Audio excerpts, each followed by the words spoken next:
వైద్య శాస్త్రం పుట్టకముందే సృష్టికర్త ఆరోగ్య శాస్త్రం.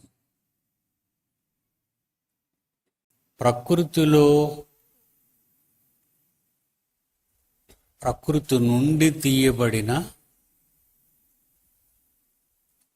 ఆయుర్వేదం కానివ్వండి, నాటు వైద్యం కానివ్వండి, అలోపతి కానివ్వండి, హోమియోపతి కానివ్వండి, ఇవన్నీ కూడా ప్రకృతిలో నుండి తీయబడినవే.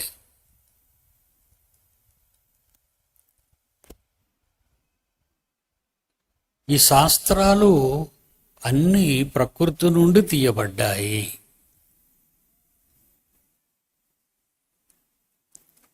ఏనని వినబట్టం లేదా? చివరిగా ఉన్నోళ్ళకి సౌండ్ కావాలట. ఆయన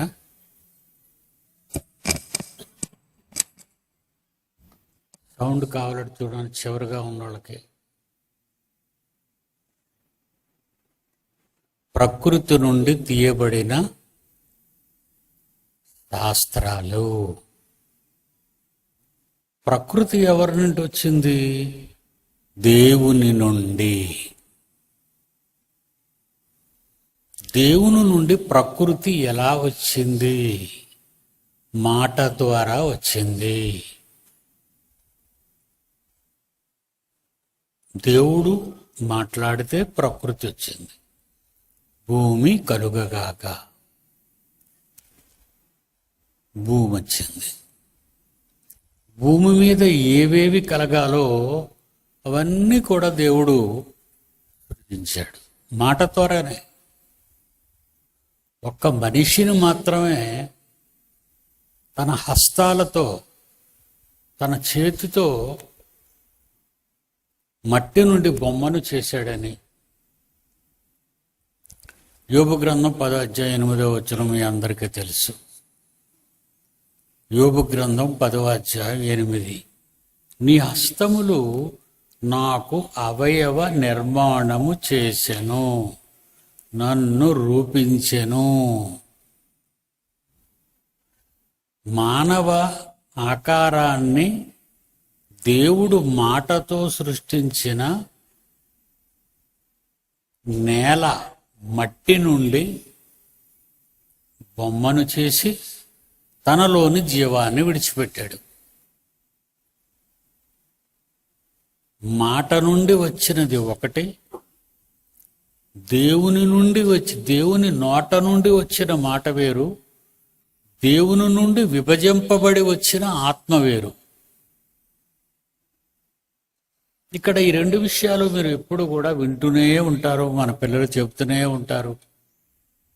నేను ప్రారంభం నుంచి ఈ మాటలే ప్రజలకు చెప్తూ ఉంటాను. మాటలు దేవుని నోట నుండి వచ్చినవైతే మనం అనగా మట్టి దేవుని నోట నుండి వచ్చింది. భూమి కలుగగాక అన్నాడు, అంతే వచ్చేసింది. అన్నీ వచ్చేసాయి. మట్టి వచ్చేసింది, మట్టి నుండి అన్నీ వచ్చాయి. జంతువులు వచ్చాయి, పక్షులు వచ్చాయి, జీవరాశులు అన్నీ కూడా మట్టిలో నుంచే వచ్చాయి. చివరికి మనిషి దేహాన్ని కూడా దేవుడు మట్టితోనే చేశాడు. యోబు 10:8, నీ హస్తములు నాకు అవయవ నిర్మాణము చేసెను.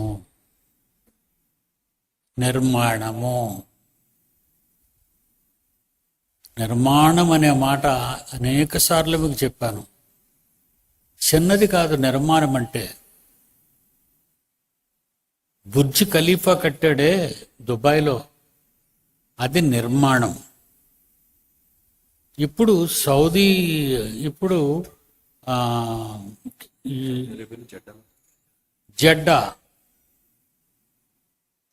జెడ్డాలో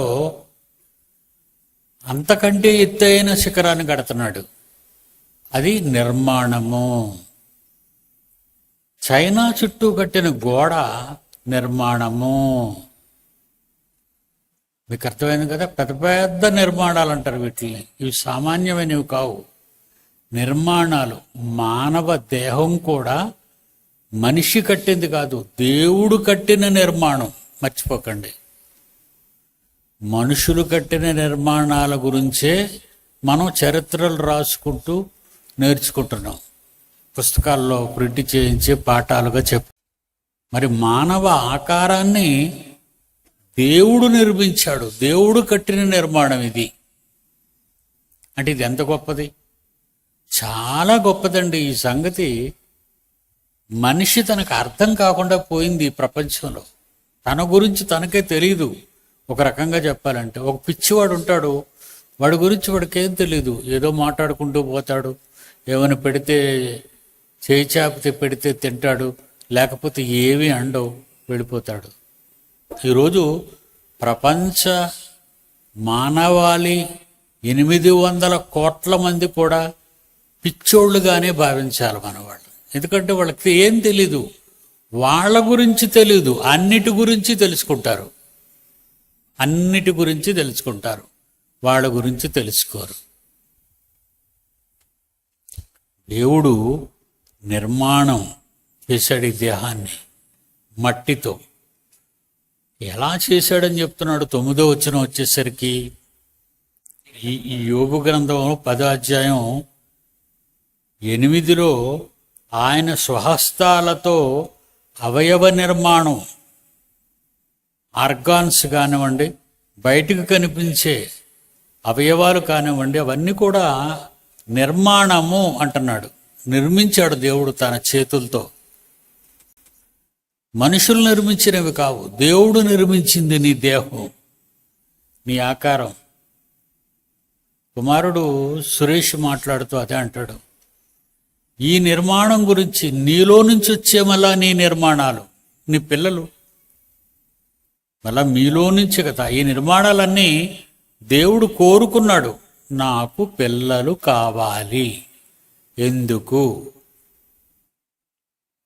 నాకు పిల్లలు కావాలి అనుకున్నాడు దేవుడు. ఎందుకు?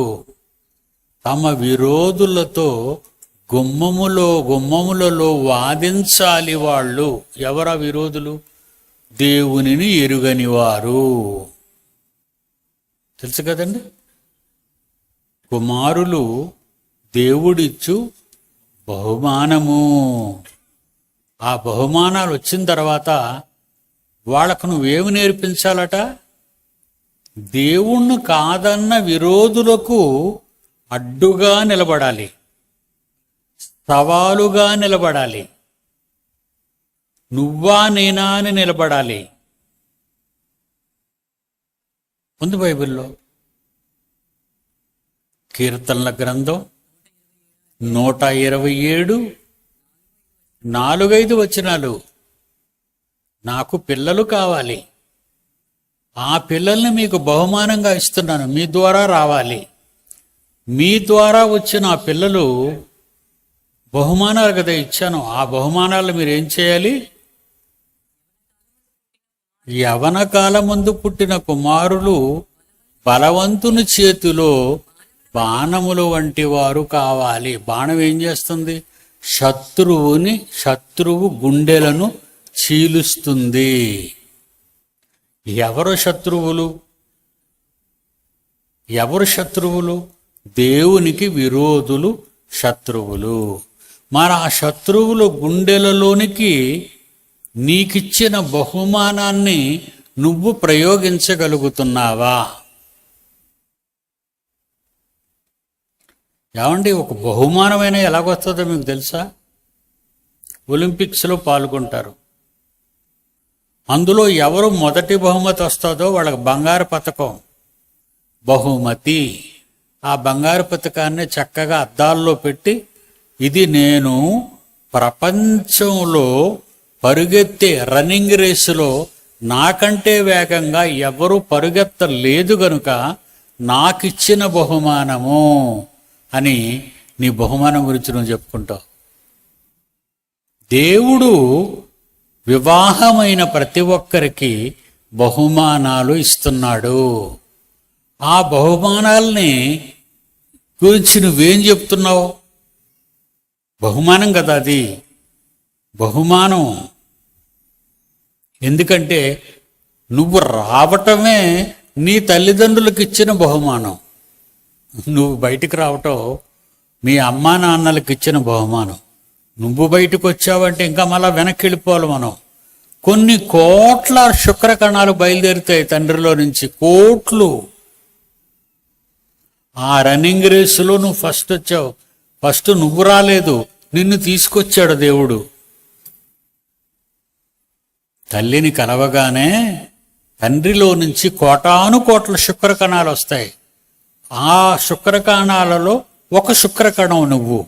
నిన్ను తీసుకొచ్చినవాడు, నిన్ను గెలిపించినవాడు, నిన్ను తల్లి అండంతో ఫలదీకరణం చెందించినవాడు నువ్వు కాదు, మీ అమ్మ కాదు, మీ నాన్న కాదు, నీ తండ్రి, పరలోకమందున్న తండ్రి. అప్పుడు నిన్ను గెలిపించాడు. ఆ రేసులో గెలిపించాడు గనుక ఏమని రాశాడు? పిల్లలు దేవుడిచ్చు బహుమానములు. గర్భఫలము ఆయన ఇచ్చే బహుమానం. ఆ బహుమానం ఏం చేయాలట? కిందకెళ్తే చెప్తాడు, వారితో తన అమ్ములు పోతు నింపుకుంటాడు. అట్టి వారు సిగ్గుపడక, గుమ్మములు అంటే ఓపెన్ ప్లేస్. గుమ్మాలంటే ఏంటి? ఓపెన్ ప్లేస్ అండి. గుమ్మములు అంటే ఓపెన్ ప్లేస్. గుమ్మములలో తమ విరోధులతో వాదించెదరు అనుంది చూడండి అక్కడ. ఇంతకీ నీకు ఫలాన్ని ఎందుకు ఇచ్చాడు? నిన్ను ఎందుకు నీ తల్లిదండ్రుల గర్భం నుంచి రప్పించాడు? నువ్వు గుమ్మంలో బహిరంగ స్థలంలోకి వెళ్ళి శత్రువు గుండెల్ని చీల్చే బాణంగా మారాలి. అదే పాపం సురేష్ బాబు అంతసేపు ఆవేదనతో చెప్పింది. అర్థమైందా? మరి మన బాణాలన్నీ దేనికి వాడతాం? లోకంలో డబ్బు సంపాదించడానికి వాడతాం, విదేశాల్లో సెటిల్ అవ్వడానికి వాడతాం, ఈ దేశానికి ప్రధానమంత్రి అయిపోదామని వాడతాం, లేకపోతే ఈ రాష్ట్రానికి ముఖ్యమంత్రి అయిపోదామని వాడతాం, ఒక ఎమ్మెల్యే అవుతామని, ఒక ఎంపీ అవుతామని, ఒక కార్పొరేటర్ అవుతామని. వీళ్ళు ఏం చేస్తారు? శత్రువులతో వాదిస్తారు. ఆ కుమ్మాల్లో బహిరంగ స్థలాల్లో ప్రజలను దోచుకుంటారు వీళ్ళు. పాపం ప్రజలు పిచ్చోళ్ళు అంటారా కాదంటారు? ఇప్పుడు చెప్పండి. వినీత నా దగ్గరికి వచ్చిందండి ఇప్పుడే, వేదిక మీదకి వచ్చి, వేదిక మీద ఉంది. ఒకటే చెప్పాను, అమ్మా రాజకీయాలంత కంపు మరొకటి లేదు. అదంతా నీచమైనది. లంచగొండులు, దందాగాళ్ళు, మోసగాళ్ళు, దగాకోరులు. అసలు నన్ను అడిగితే మనం ఎవరికి ఓటైన అవసరం లేదండి. ఎందుకంటే అందరూ దొంగలే కదా. తొడకొట్టి జబ్బ చరిచి మీసం తిప్పిన ఒక్క పీడి సుందరరావే. నేనేనండి మొట్టమొదట ఇది ప్రవేశపెట్టాను. ఈ దొంగ పాస్టర్లు అందరూ ఏమన్నారో తెలుసా? సవాలు చెయ్యొచ్చా? మరేం చేస్తావురా? వాళ్ళ కాళ్ళ మీద పడతావు వెళ్ళి, వాళ్ళ కాళ్ళ మీద పడతావు వెళ్ళి. నానా మాటలు అంటున్నారు బైబిల్ని, యేసును నానా మాటలు అంటున్నారు, దిక్కుమాలిన చెత్త ప్రయోగాలు చేస్తున్నారు. అవునా? మరి వాళ్ళకి బుద్ధి ఎవరు చెప్తారు? అంతరిక్షంలో ఎవరో ఉన్నారంటారు, వాళ్ళ భూమి మీదకి అప్పుడప్పుడు వస్తున్నారంటారు. ఇవన్నీ అబద్ధాలు చెప్తున్నారు, కానీ లోకం నమ్ముతుంది. కానీ నేను నమ్మలేదు. నా పిల్లలను కూడా నమ్మకుండా చేస్తున్నాను. ఇప్పుడు రెసిడెన్షియల్ బైబిల్ కాలేజీ 8 సంవత్సరాల చదవవలసినటువంటి డిగ్రీ, పోస్ట్ గ్రాడ్యుయేషన్ అంటారు దాన్ని. 8 years చదవాలి. ఈ 8 years చదవలసినటువంటి ఈ డిగ్రీలు 1 yearలో నేర్పించేస్తున్నానండి. 1 year. వాళ్ళెవరో తెలుసండి? బైబిలు శాస్త్రవేత్తలు. బైబిల్ ఏంటిది? బైబిల్ ఏంటి? సకల శాస్త్రాలను తల తన్నే అంటారు. మళ్ళా తన్నాల దాన్ని. సకల శాస్త్రాలను ఏమనాలి? తన్నాలి. అన్నీ అబద్ధాలే, అన్నీ మోసపూరితమైన ప్రయోగాలే. చంద్రమండలం మీద ఇల్లులు అంటాడు, అంగారకుడి మీద ఇల్లులు అంటాడు, మరో భూమి ఉందంటాడు, భూమి లాంటి వాతావరణం అక్కడ ఉందంటాడు.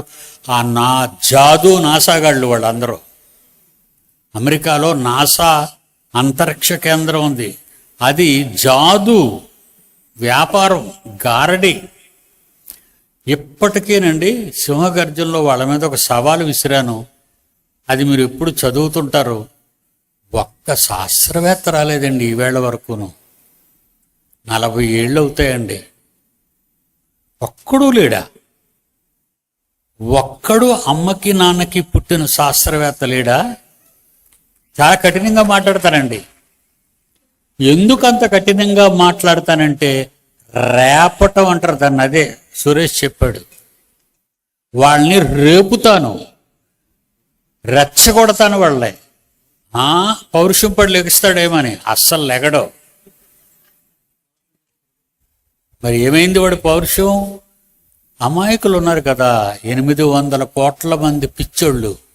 ఆ పిచ్చోళ్ళు నమ్ముతారు వాళ్ళ మాటలు. చంద్రమండలం మీద ఫ్లాట్లు కొనుక్కుంటున్నారు. ఆడెలాట పిచ్చోళ్ళు. హిమాలయాలో ప్లాట్ ఇస్తేనే వాళ్ళు ఎక్కడో తెలియదు వాళ్ళకి. చంద్రమండలం మీద ప్లాట్ ఇస్తానంటే కొనేసుకుంటాడు. వీడికి తెలుసా అది ఎక్కడుందో? అసలు వీడు వెళ్ళగలడా అక్కడికి? పోను వెళ్ళినా ఉండగలడా? ఇదేమని ఆలోచిస్తాడండి?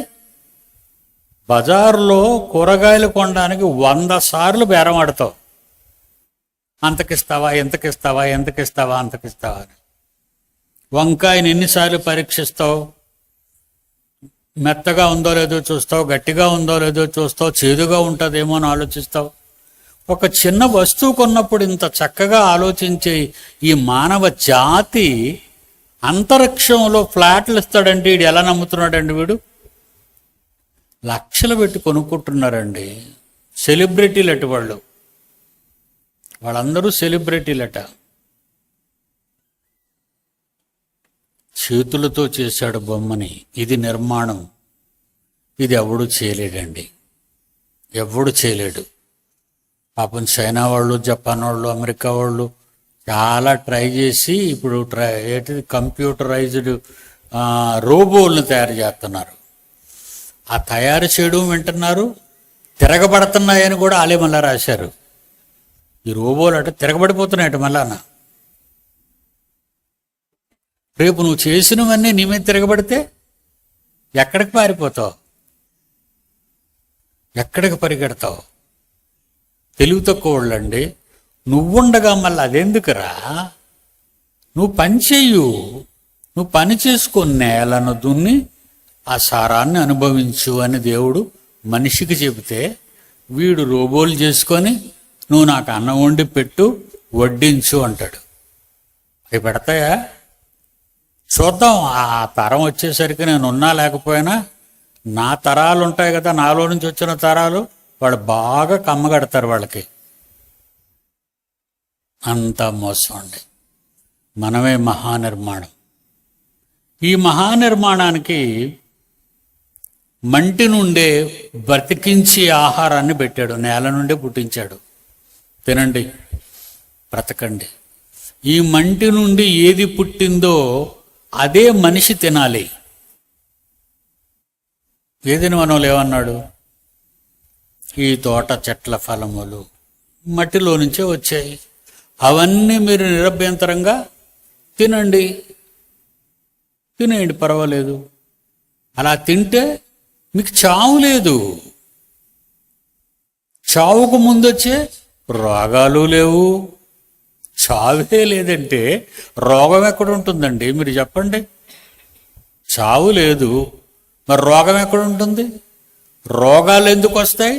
నీ చావుకు వస్తాయి. రోగాలు ఎందుకు వస్తాయి? నీ చావుకు వస్తాయి. ఇప్పుడు మనిషి ఆలోచించాడండి. మనిషి ఆలోచించాడు. ఇక్కడ అందరూ బైబిల్ను కాపీ కొడుతున్నారండి. కాపీ కొట్టినట్టు మీతో చెప్పరండి. కాపీ కొట్టినట్టు చెప్పరు వాళ్ళు. మట్టిలో నుంచి అమరత్వం వచ్చింది. ఆదికాండంలో మట్టిలో నుంచి ఏమొచ్చింది? అమరత్వం. నేల మంటితో కదా నిర్మాణం చేశాడు. తనలోని రూపాన్ని, తన భాగాన్ని అందులో పెట్టాడు కదా. అంటే నరుడు అమరుడు. చావు లేదు, ముగింపు లేదు. దేవుడు ఆత్మయ్య ఉన్నాడు, ఆయనకు ముగింపు లేదు. పరిశుద్ధాత్మ ఆత్మయ్య ఉన్నాడు, ఆయనకి చావు లేదు. ఆత్మలకు చావులుండవు. ఇది ఆలోచించి మనిషి నిర్మాణం అనేది చేశాడు దేవుడు. ఆ నిర్మాణమైన మానవ ఆకారం మట్టిలో నుండే వచ్చింది గనుక ఎలాగైనా మనిషిని చావు లేకుండా చెయ్యాలని పరిశోధనలు చేస్తున్నారు. నేను ముందే చెప్పాను ఇది. తర్వాత ఎవడో ఒకటి లేస్తాడు. ఇప్పటికే చాలా వార్తలు వచ్చాయి. మనిషి చావు లేకుండా చేస్తాడట. మనిషికి చావు లేకుండా చేస్తాడట. పాపం చాలా చంకలు కొట్టుకుంటున్నారండి చాలామంది. చావు ఉండదు, అయితే మాకు చావు ఉండదు అంటే శాస్త్రవేత్త బుర్రలో ఏం మెలిగిందో తెలుసా? ఈ బైబిల్ చదివి అమరత్వంలో నుంచే వచ్చి అమరుడయ్యాడు నరుడు. మొదటి మానవుడు అమరుడు, ముగింపు లేదు. ఈ తోట చెట్ల ఫలములలో దేనినైనా తినవచ్చును, నీకు చావు లేదు. నీకు చావంటే అదిగో ఆ చెట్టు, జీవ వృక్ష, మంచి చెడ్డల తెలివినిచ్చు వృక్ష ఫలము. ఆ పండు తింటే చస్తావు. అదెందులో నుంచి పుట్టింది? అది మట్టిలో నుంచే పుట్టింది. మంచి చెడ్డల తెలివినిచ్చు చెట్టు కూడా మట్టిలో నుంచే పుట్టింది. నీవు అసలు ఎప్పుడు అమరుడుగా బ్రతకాలంటే జీవవృక్ష ఫలము. నీవు చావుండదు నీకు. ఈ పళ్ళన్నీ తిని, తోట చెట్ల ఫలాలన్నీ జీవవృక్ష ఫలాలు. నువ్వు తిను, నీకు చావుండదు. మరి తింటేనే చావుండదా? తినకపోయినా చావుండదు. తినకపోయినా చావుండదు.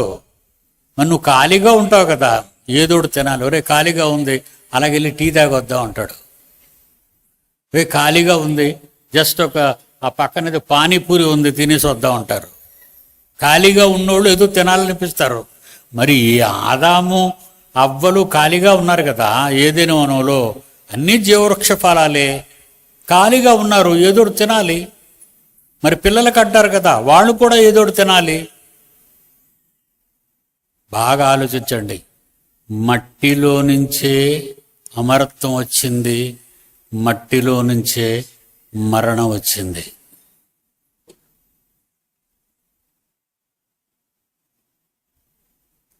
ఏదేను వనం అంటే మనం ఉన్న ఈ నేల జీవాన్నిచ్చిన నేల. అందుకే చచ్చిపోయిన విత్తనాన్ని నువ్వు మట్టిలో వేసావనుకో, చచ్చిపోయే విత్తనాన్ని మట్టిలో వేసావనుకో, జీవం వస్తుంది. అలాగే దానికి చావు వస్తుంది. రెండూ మిక్స్ అయి ఉన్నాయి అక్కడ. పెరుగుతుంది, చచ్చిపోద్ది. అంతే కదా. విత్తనము చచ్చిపోయింది, విత్తనం చచ్చిపోయింది. చచ్చిపోయినవి కదండి మీరు భద్రపరుస్తారు విత్తనాల కింద. జీవం లేదు వాటికి జీవం లేదు, చచ్చిపోయింది. చచ్చిపోయిన విత్తనాన్ని మళ్ళా ఏం చేసావు? మట్టిలో వేసావు. మరలా దానికి లైఫ్, మళ్ళా దానికి జీవం వచ్చింది, మళ్ళా మొలకెత్తింది, మొక్క అయింది, చెట్టు అయింది, మహావృక్షం అవుతుంది, మళ్ళా చచ్చిపోతుంది. కనుక మనం ధరించుకున్న ఈ దేహం జీవమరణాలు కలిగిన దేహం. బాగా ఆలోచించాలి మీరు. జీవమరణాలు కలిగిన దేహం. మరి దీన్ని బ్రతికిద్దామా, చంపేద్దామా? దీన్ని బ్రతికిద్దామా, చంపేద్దామా? అందరూ చంపేద్దామని డిసైడ్ అయిపోయారండి. ఎందుకంటే కళ్ళ ముందు కనబడే వాళ్ళందరూ కనబడకుండా వెళ్ళిపోతున్నారు. ఎక్కడికి వెళ్ళిపోయారో వాళ్ళు చెప్పి జావరు కదా. చచ్చిపోతూ నేను వెళ్ళిపోతున్నాను పలానా చోటుకని ఎవరు చెప్పరు. కలకత్తా వెళ్తే చెప్తాడు, అమెరికా వెళ్తే చెప్తాడు. భూమిని వదిలితే ఎక్కడికి వెళ్తాడో వాడికి తెలియదు. పాపం ఎవరు నేర్పించలేదు. ఎందుకంటే అవి బాణాలు కావవి, కర్రపులలో. ఎందుకంటే నువ్వు పెంచలేదు నీ తరాన్ని. కుమారుడు సురేష్ చెప్పినట్టుగా నీ తరాన్ని పడుకున్నప్పుడు, లేచినప్పుడు, కూర్చున్నప్పుడు, త్రోవను నడిచినప్పుడు ఈ వాక్యములనే నేర్పించమన్నాడు మోజెస్ ఇశ్రాయేలీలతో చెప్తూ మీ పిల్లలకి. కనుక జీవమరణాలు మట్టిలోనే ఉన్నాయి. మరణం పండు తినటం వలన మనకు తెచ్చిపెట్టారండి ఆదామవ్వలు. అంతవరకు మనం అమరులమే. నిజంగా ఆది దంపతులకు దండం పెట్టాలి. ఎంత పని చేశారండి వాళ్ళు. వాళ్ళ పని చేయటం వల్ల మరణం వచ్చింది మనకి. అమరత్వం, అమరులమైన మనల్ని మర్చులుగా చేశారు, చనిపోయే వాళ్ళగా చేశాడు. అందరినీ మరణం వేలింది, అందరినీ మరణం వేలింది అన్నాడు అంతే. అప్పుడు నేలను శపించాడు. ఆదామవ్వలనే కాదు, మట్టిని కూడా శపించాడు. ఎందుకు?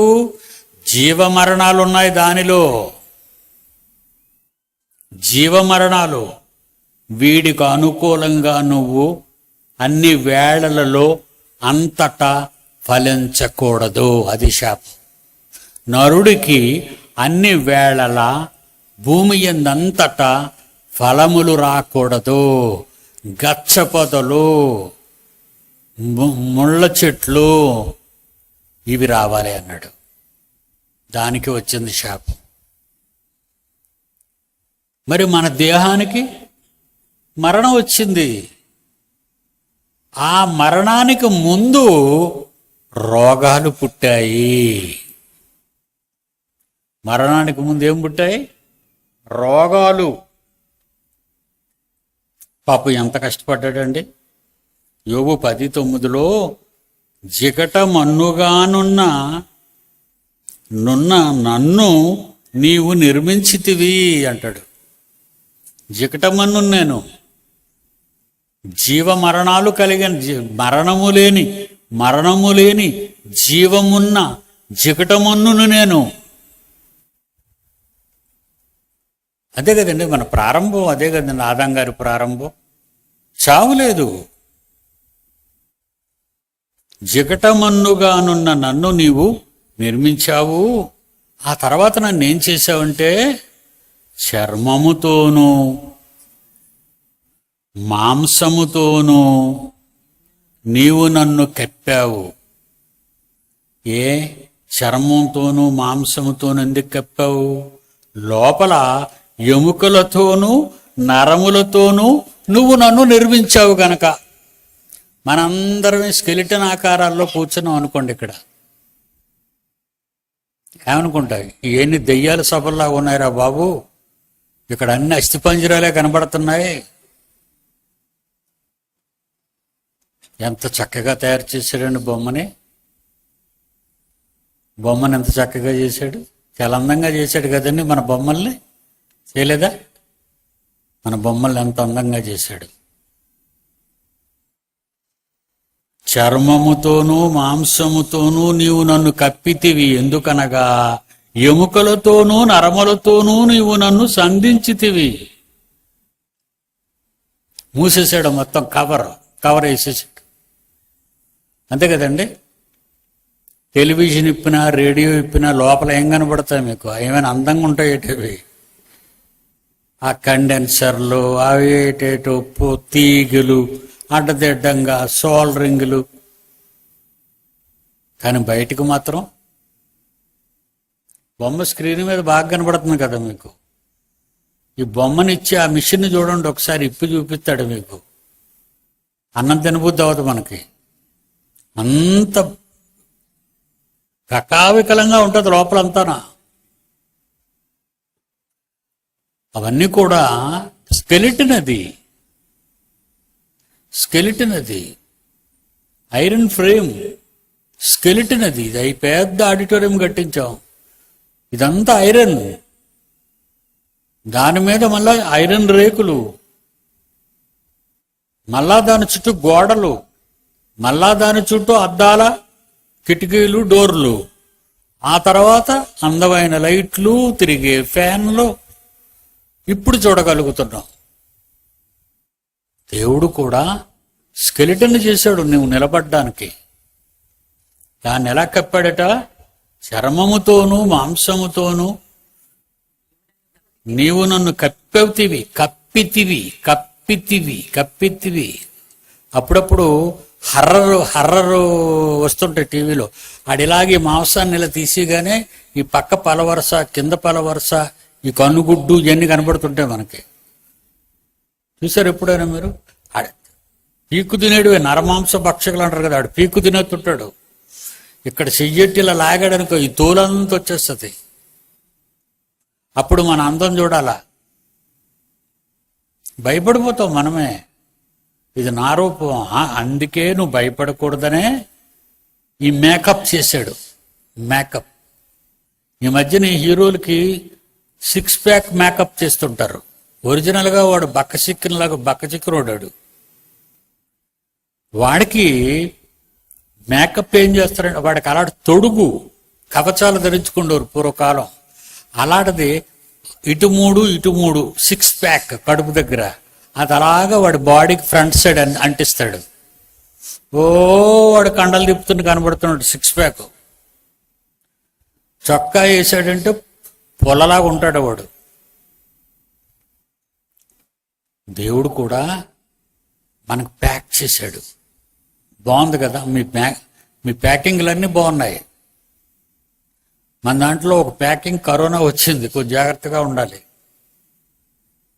మన ప్యాకుల్లో సుమారు 1000 మంది వచ్చారు కదా, ఒకరికి కరోనా పాజిటివ్ వచ్చింది. ఆ ప్యాక్ చాలా జాగ్రత్తగా ఉండాలి. ఎందుకంటే పేరు చెప్పను, మీరు దూరంగా అయిపోతారని అతనికి. మాస్కులు మాత్రం వాడండి, లేకపోతే ఆ ప్యాకింగ్ మీకు పడిపోద్ది. దేవుని పిల్లలారా, దేవుడు ప్యాక్ చేశాడు మనల్ని. ఎంత అందంగా ప్యాక్ చేశాడు. నా మనవరాలు ఏంటి ఇంత నల్లగా ఉందనుకున్నానండి. ఏమండి, ఇన్ని సంవత్సరాలలో నా ప్రొఫైల్ ఫోటో నాదే ఉండేదండి. నా ప్రొఫైల్ ఫోటో నా సెల్లో నా ప్రొఫైల్ ఫోటో, ఆ ఫోటో నాయన మీ దగ్గర ఉంటుంది కొత్తది, అది రెడీ చేయండి. నా మనవరు అంటే నన్ను ముత్తాతన చేసిన మునిమనవరాలు. అంటే ఒరే నువ్వు 3వ తరానికి కూడా నిలబెట్టానని 2వ తరానికి నేను వచ్చేసింది. నేను నిన్ను చూడాలి తాతయ్య అని వచ్చేసింది. నేను కూడా సెమినార్కి వచ్చేస్తానని వచ్చేసింది.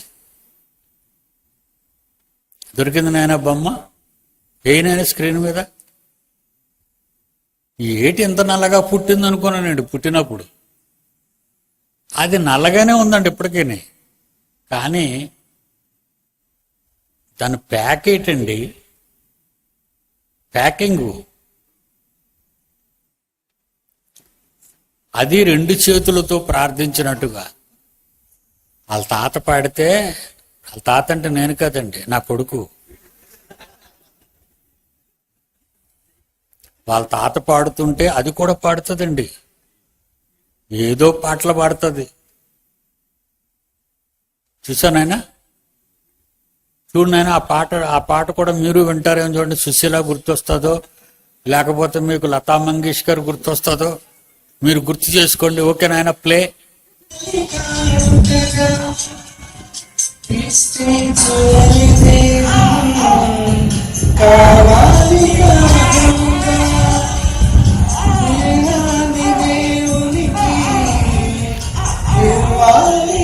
ఓకే నాయన, ఓకే ఓకే ఓకే ఓకే. పాటలు, దేవుని పాటలు విని అది చూడండి ఎలాగో కాదు, అది పాట, అది కూడా పాడేస్తుంది.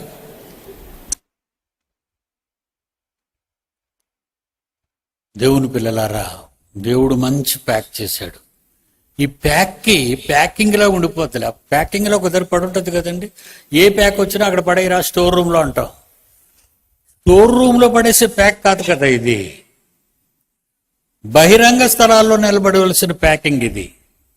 బహిరంగ స్థలాలకు వెళ్ళాలి, విరోధులతో పోరాడాలి, దేవుడు గొప్పవాడు నిరూపించాలి, తొడ కొట్టాలి, మీసం మెలేయాలి, జబ్బ చరచాలి.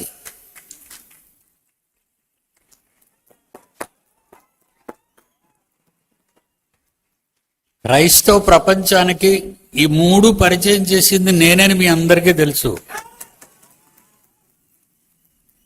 అంతకుముందు పాస్టర్లు దేవుడు చూసుకుంటాడులేండి, మనకెందుకు, ప్రార్థన చేస్తాం మనం. ఏట్లా ప్రార్థన చేస్తావాడు, యేసుప్రభు దేవుడు కాదంటుంటే. ఏడు ప్రార్థన చేస్తావు వాడు దేవుడు తిడుతుంటే? ఏడు ప్రార్థన చేస్తావు బైబిల్ విరోధంగా మాట్లాడుతుంటే? 2012 యుగాంతం వచ్చేస్తుందా? అది డిసెంబర్ 21. వీడికి తెలుసా? వీడికి బైబిల్ ఏముంది? ఒరే నీకు రేపటి సంగతే తెలియదురా నీకు, ఒరే పిచ్చినా కొడక, రేపు ఏం జరుగుతుందో నీకు తెలియదు. అలాంటిది డిసెంబర్ 21, 2012 యుగాంతం. ప్రపంచం నాశనం అయిపోద్దో, గోల గోల గోల. ప్రపంచం అంతా సవాలు విసిరానండి. ప్రపంచానికి సవాలు విసిరాను. అంతం అయిపోతే అందరమే పోతాం. ఒకవేళ అంతం అవ్వకపోతే నీ ఆస్తి నాకు రాసి ఇచ్చేయాలన్నాను. ఎవ్వడూ రాలేదండి ముందుకి, ఎవ్వడు ఒక్కడో. అందరూ అంతమైపోయారు. న్యూస్లోనూ అంతమైపోవడమే, సినిమా కూడా తీసేశాడు యుగాంతం అని. అంటే ఎంత మోసం చేస్తారో మీరు ఒకసారి ఆలోచించండి జనాలు, ఈ శాస్త్రవేత్తలు. అందుకనండి ఈ సంవత్సరం కొత్త ఆలోచన వచ్చి బైబిలు ఆర్బీఐని ప్రారంభించడంలో నా ఉద్దేశం ఏంటంటే, బైబిలు శాస్త్రవేత్తలు కనుక ప్యాకలా ఉండకుండా 12వ వచనం వచ్చేసరికి ఏమన్నాడు? యోబు గ్రంథం 10వ అధ్యాయం 12వ వచనం వచ్చేసరికి, జీవమును అనుగ్రహించి నా ఎదుట కృప చూపితివి. జీవాన్నిచ్చావు, కదిలే బొమ్మను చేశావు, మాట్లాడే బొమ్మను చేశావు, చూసే బొమ్మను చేశావు, ఆలోచించే బొమ్మను చేశావు, నీ కొరకు బ్రతికే బొమ్మగా చేశావు. అది గుమ్మములలో నువ్వు నీ విరోధులతో వాదించాలి. ఇచ్చింది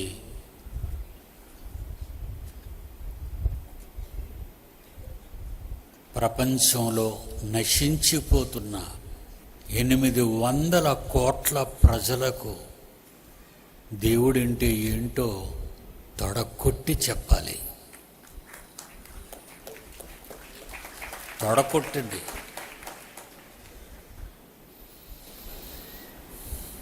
మొన్న ఒక మంచి వాక్యం చెప్పానండి, చర్చిలో చెప్పాను. సురేష్ బాబు పంపించాడు నాకు బిడ్డ కదలటం. ఏనైనా బొమ్మ రెడీగా ఉందా? సురేష్ బాబు పంపించాడు ఆ ఫోటో. రెడీగా ఉంటే చేయొద్దండి, దాని గురించి చెప్తాను. నిజంగా అండి, తల్లిదండ్రులు పిల్లలు గర్భంలో ఉన్నప్పుడే, నేను పుట్టిన తర్వాత నా పిల్లలు జాన్సన్ గారి పాటలు, జాన్సన్ గారి మాటలు, వాళ్ళ తాతయ్య మాటలు, ప్రసన్నబాబు మాటలు, సంతోష్ మాటలు, అందరూ ప్రసంగాలు వాళ్ళ కడుపు మీద పెట్టుకుంటున్నారండి. ఆ బిడ్డ లోపల ఉన్న బిడ్డ వినాలని, లోపల ఉన్న బిడ్డ వినాలని. బొమ్మ దొరికితే చెయ్యొద్దండి. నిజంగా అండి,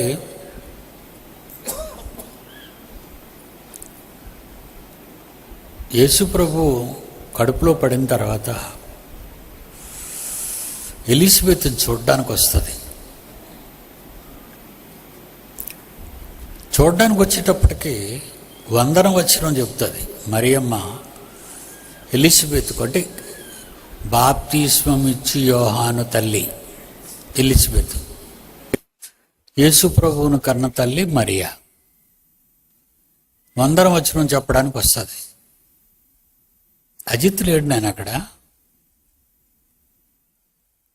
దొరకలేదా మీకు అది? ఎవరైనా ఉంటే పంపించాడు ఆయన వాళ్ళకి.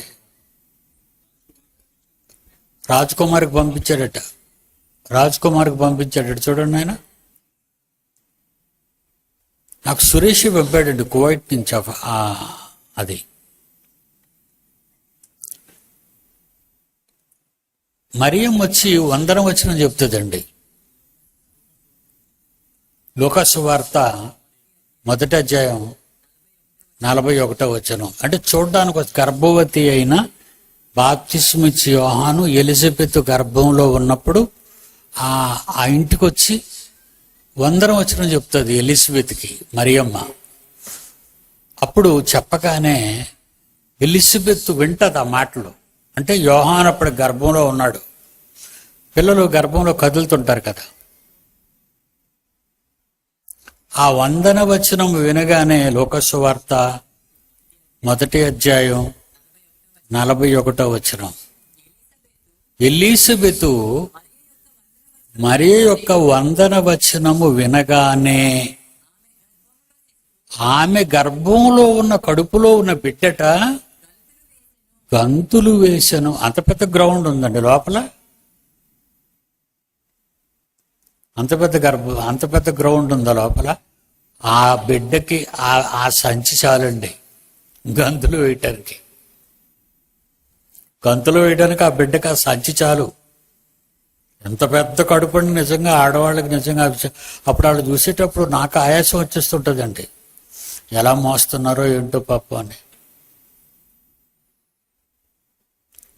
అప్పుడే కదండి వాళ్ళు పైనుంచి వచ్చారు కదా.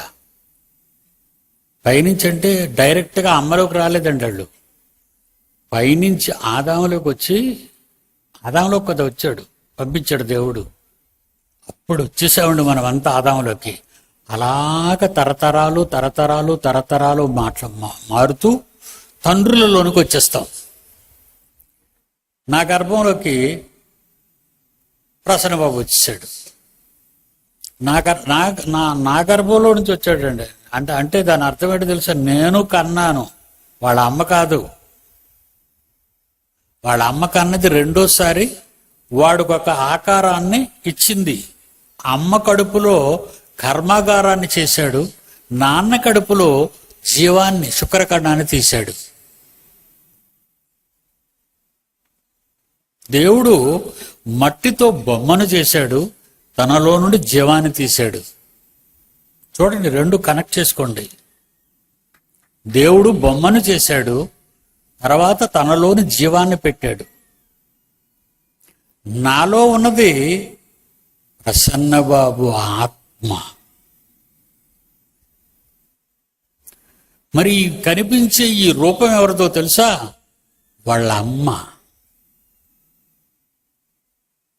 అర్థమైంది? అందులోకి వెళ్ళాడు. అలాగా బాగా వినండి. ఎప్పుడైతే బిడ్డలు తల్లి కడుపులోకి శుక్రకణం వచ్చి ఫలదీకరణం, అన్నంతో ఫలదీకరణం చెందిన తర్వాత బిడ్డ ఫామ్ అవుతుంటది. అప్పటికి అన్నీ వాళ్ళకి పరసంబంధమైన ఆలోచనలు మాత్రమే. ఏమంటే నవ్వైనా ఏడుపైనా ఏదో ఒక సంఘటన జరిగితే గాని నవ్వు గాని ఏడుపు గాని రాదు కదా. లేదండి నవ్వేస్తాడంటే ఆడు పిచ్చోడని అర్థం. లేదండి నవ్వేస్తుంటాడంటే అదేంటిది, ఎందుకు నవ్వుతాడు? పిచ్చోడైతే నవ్వుతాడు. మంచోడైతే ఏదో సంఘటన చూశాడు నవ్వాడు. పుట్టిన బిడ్డలు ఏమి చూసి నవ్వుతున్నారు, ఏమి విని నవ్వుతున్నారు, ఏమి విని కదులుతున్నారు,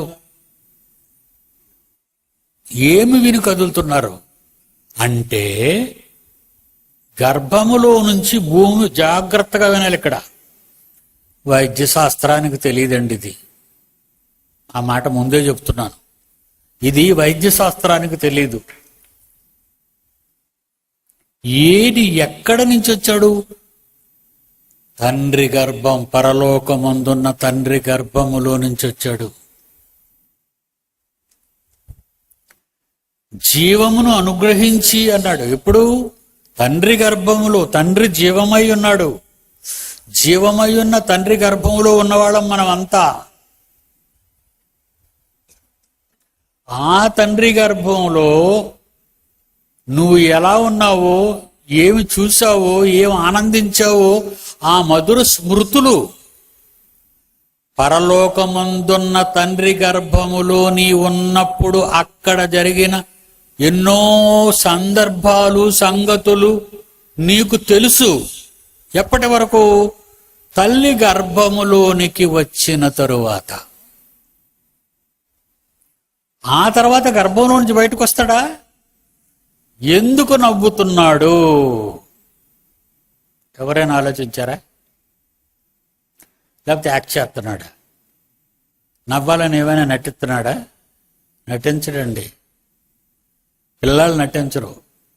నాలాంటి ముసలోళ్ళు ఓవర్ యాక్టింగ్ చేస్తారు కానీ పిల్లలు నటించరు. పసిబిడ్డలాలు ఏం తెలియదు వాళ్ళకి. ఎందుకు నవ్వుతున్నారు? ఇందాక పాటలో చూసాం, అందరూ నవ్వే పిల్లల్ని. ఎక్కడో మధుర స్మృతులు. మీ అమ్మ చచ్చిపోయింది కదండి, ఆ మధుర స్మృతులు జ్ఞాపకం వచ్చినప్పుడు నవ్వనండి, కళ్ళల్లో నీళ్లు తిరుగుతుంటాయండి. మీకేం తెలుసు? నేను చెప్తే మీకు ఇప్పుడు తెలిసింది. అలాగే బిడ్డలు కూడా పరలోకమందున్న తండ్రి గర్భంలో ఉన్నప్పుడు ఆ గర్భం ఎలాంటిదో, ఎలా ఉంటుందో, ఎందరుంటున్నారో, ఎందరెందరో.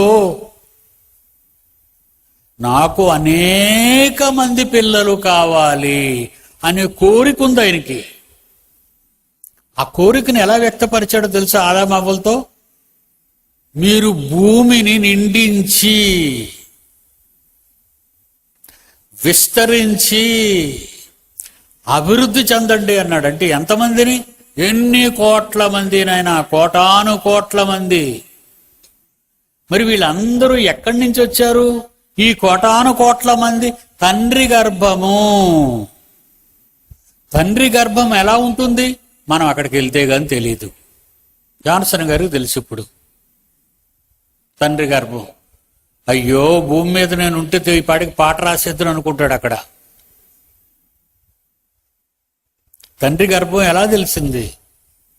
ఆ గర్భంలో జరిగిన ఎన్నో మధుర స్మృతులు, సంఘటనలు వాడు కడుపులో మెదులుతున్నాయి వాడికి. ఇప్పుడు ఒక మాట వినబడింది అంటే బైబిలు మహాశాస్త్రం అండి. అది అర్థమైతే అండి, అప్పుడప్పుడు దేవుడు పాటలో జాన్సన్ గారు భూమి మీద దేవుడు కాలు పెట్టినట్టు చూపిస్తుంటాడు. నాకు కూడా ఈ భూమండలాన్ని చూసి కాలు పెట్టినట్టు అనిపిస్తుంటదండి. అంటే అందరూ తెలివి తక్కువ వాళ్ళని. అందరూ తెలివి తక్కువ వాళ్ళండి. వాళ్ళకి ఏం తెలియటం లేదు. వాళ్ళకి పాపం, వాళ్ళకి ఎవరు చెప్తారు? వాళ్ళకి పూర్వ మనం వెళ్ళి చెప్తే వింటావా? సురేష్ కేకలేస్తాడు, సంతోష్ కేకలేస్తాడు, ఉపేంద్ర కేకలేస్తాడు, రాజేంద్ర కేకలేస్తాడు, ఒకప్పుడు జాన్సన్ గారు కేకలేశారు, ప్రసన్నబాబు కేకలేస్తాడు, నేను కేకలేస్తాను. మన కేకలు ఉంటుందా ఈ ప్రపంచం? ఆ ఏయో మత సభలట్రా, ఆ ఏయో మత సభలు. మరియమ్మ వందన వచనం చెప్పింది. అప్పుడేమైంది? ఎలిజబెత్ చెవులు గుండా, అంటే ఎలిజబెత్ చెవులకు ఏమి వినబడినా బిడ్డకు వినబడుతున్నాయి.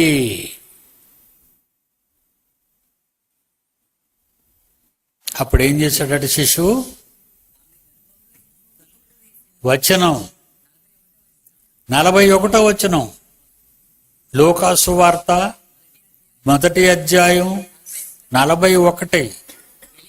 ఎలిజబెతు మరియ యొక్క వందన వచనము వినగానే ఆమె గర్భములోని శిశువు గంతులు వేసెను. ఎందుకు గంతులు వేశాడు? అమ్మయ్యా, నా తర్వాత ఎప్పుడో వస్తాడనుకున్నాను, నా వెనకే వచ్చేశాడు. నేను త్రోవ సరళం చేయటానికి వచ్చాను, అతను ఆ త్రోవను నడవటానికి వచ్చాడు. అంటే నా ప్రభు వచ్చేశాడు, నా తండ్రి జ్యేష్ఠ కొడుకు వచ్చేశాడు. బాప్తిస్మ యోహానుకు కూడా యేసు ప్రభు అన్నయ్య అవుతాడు. ముందు పుట్టాడు, సహోదరులందరిలో జ్యేష్ఠుడైన మా అన్నయ్య కూడా వచ్చేసాడు, ఆ భూలోకానికి వచ్చేసాడు. మరియ కడుపులో యేసున్నాడన్న సంగతి ఎలిజబెత్ కడుపులో ఉన్న బాప్తిస్మ యోహానుకి ఎలా తెలుసు? అది ప్రశ్న. ఆలోచించరా? అసలు కడుపులో ఉన్నది ఆడవ మగో తెలియదు. ఇదిగో ఈ స్కాన్లు వచ్చిన తర్వాత చెప్తున్నారు ఇవన్నీ. నా చిన్నప్పుడు ఏమండి, మన భార్య కడుపులో ఉన్నది ఆడా మగ అంటే అది పుట్టే వరకు చెప్పలేమమ్మా అంటారు డాక్టర్లు. ఆ రోజు చెప్పిన మాటలు ఈరోజు స్కాన్ చేసేస్తున్నారు. మరి ఈ సంఘటన ఎప్పటిది? ఇప్పుడు 2024. 2024 అంటే 2 యుగాల 24 సంవత్సరాలు. జాగ్రత్తగా లెక్క వినాలి. 2 యుగాల 24 సంవత్సరాలు క్రిందట, 2 యుగాల 24 సంవత్సరాల వెనక్కి వెళితే అప్పుడు పుట్టారు వీళ్ళిద్దరూ. బాప్తిస్మ యోహాను ఎలిజబెత్ గర్భంలో, యేసుక్రీస్తు వారు మరియ గర్భంలో. అంటే 2 యుగాల 24 సంవత్సరాల క్రితం జరిగిన సంఘటన ఇప్పుడు మనం చెప్పుకుంటున్నాం, ఇప్పుడు మనం మాట్లాడుకుంటున్నాం. దాన్ని ఏమని? వచ్చింది మరియని, మరియ గర్భంలో ఉన్నది తండ్రి జ్యేష్ఠ కుమారుడైన యేసని, ఈయనకు ముందు తను వెళ్ళాలని, అతని మార్గాన్ని సరళం చెయ్యాలని, ఇవన్నీ కడుపులో ఉన్న బాప్తిస్మ యోహాను ఎలా తెలుసుకున్నాడు?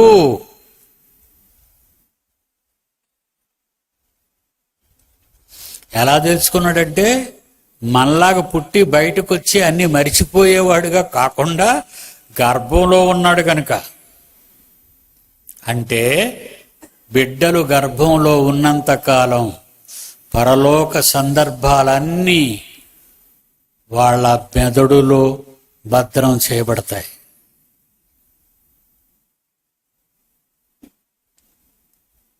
అర్థమైందా? మీ అందరికీ తెలుసు కానీ మర్చిపోయారు మీరు. మీకు తెలీదా? మీకు తెలుసండి కానీ ఇప్పుడు తెలీదు, మర్చిపోయాం. ఇప్పుడు నాకు 74 అండి, నేనే మర్చిపోతున్నానండి కళ్ళ ముందు జరిగిన సంగతులు. అందులో కరోనా వచ్చిన తర్వాత ఉన్నవి మర్చిపోయానండి. కరోనా వ్యాధి వలన మెమరీ పవర్ పోద్ది, హార్ట్ అటాక్ వస్తుంది, బ్రెయిన్ అటాక్ వస్తుంది, కిడ్నీస్ ఫెయిల్యూర్ అవుతాయి. కరోనా చాలా ప్రమాదకరమైందండి. నిర్లక్ష్యం చేయకండి, మాస్కులు వేసుకోండి. నా మూత అందం కనపడదనుకొని గుడ్డ తీసేయకండి. దేవుని పిల్లలారా, ఎలా తెలిసింది? తెలుసు, అంతా తెలుసు. బాప్తిసమిచ్చే యోహానుకి అంతా తెలుసు. అప్పుడేం చేశాడట?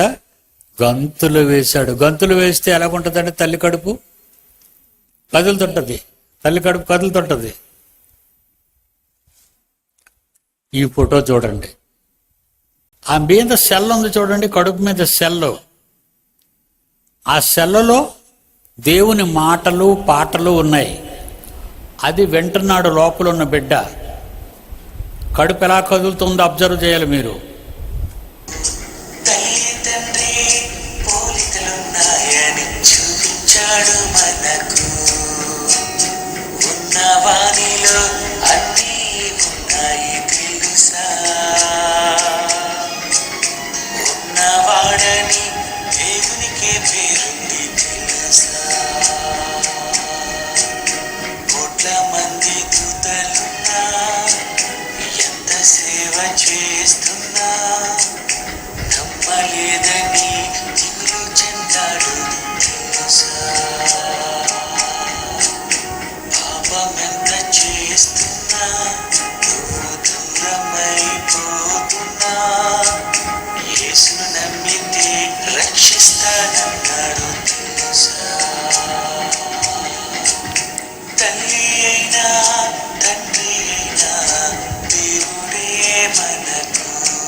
నిజమంటారా? అది ఇదే టెక్నిక్ చేసాం అనుకున్నారా?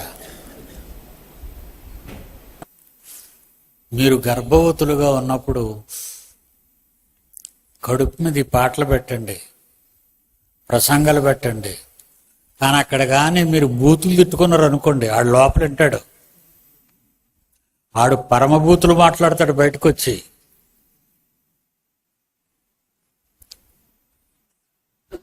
సురేష్ మాటలు విన్నారు కదా. మీ గర్భాన్న పుట్టిన వారు పరలోకము నుండి వచ్చిన వారు, పరలోక సంగతులు ఎరిగిన వారు. మా జాన్సన్ అప్పటికి ఉన్నాడో చనిపోయాడో నాకు తెలియదండి. ఆమె గర్భవతిగా ఉన్నప్పటికీ, ఆ పాట వింటున్నప్పటికీ, ఆ బేబీ కడుపులో. కానీ గంతులు వేస్తున్నాడు. గంతులు వేస్తున్నాడండి ఆ పాట వినగానే. నమ్ముతారా ఇప్పటికైనా మీరు? పరసంబంధమైన ప్రతి సంగతి మీ గర్భంలో ఉన్న బిడ్డకు తెలుసు కనుక ఊహ, ఈ ప్రపంచ మాయా ఊహ, ఈ ప్రపంచంలోని మాయా ఊహ తెలుస్తున్న కొద్దీ పరసంబంధమైన ఆలోచనలన్నీ మర్చిపోతూ ఉంటాడు. జాగ్రత్తగా ఉండండి. మీ పిల్లలు కడుపులో ఉన్నప్పుడు గొడవలు పడకండి, కొట్టుకోకండి, తిట్టుకోకండి, బూతులు మాట్లాడకండి. వాక్యం తప్ప అతనికి ఏమీ వినిపించకూడదు. పరము నుండి వచ్చినవాడు, పరసంగతులు తెలిసినవాడు. మరియ గర్భంలో ఉన్న యేసు మరియ స్వరం వినగానే, మరియ స్వరం, ఈమె వచ్చింది మరియా అని చెప్పొచ్చు, కానీ మరియ గర్భంలో యేసున్నాడన్న సంగతి యోహానుకు తెలియడం ఆశ్చర్యం కాదండి ఇది. అంటే పరసంబంధులు మహాజ్ఞానులు, పరసంబంధులు మహాజ్ఞానులు. నమ్ముతారా? పరసంబంధమైన జ్ఞాన గ్రంథం అండి ఇది.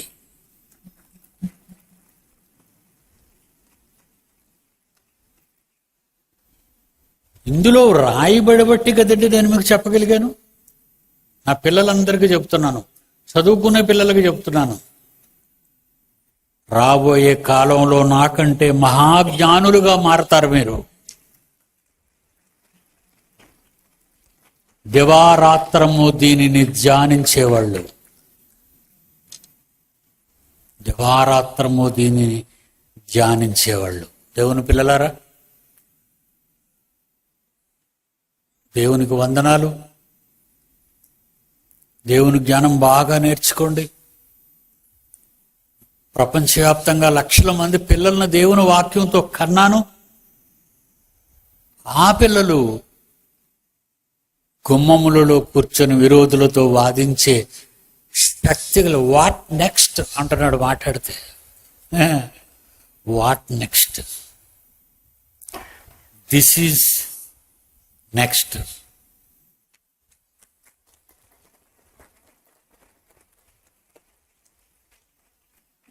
ముగింపు ప్రార్థన చేసుకుందాం. మిగిలిన భాగం ఇంకా చాలా ఉంది కదా. న్యాయ శాస్త్రం పుట్టక ముందే సృష్టికర్త, ఆరోగ్య శాస్త్రం. మీరు కంగారు పడతారు అవన్నీ వింటే. ఇక నేను ఎంబీబీఎస్ చదవనంటారు. నేను అందుకేం చదువుకోలేదండి, బైబిలే చదువుకున్నాను.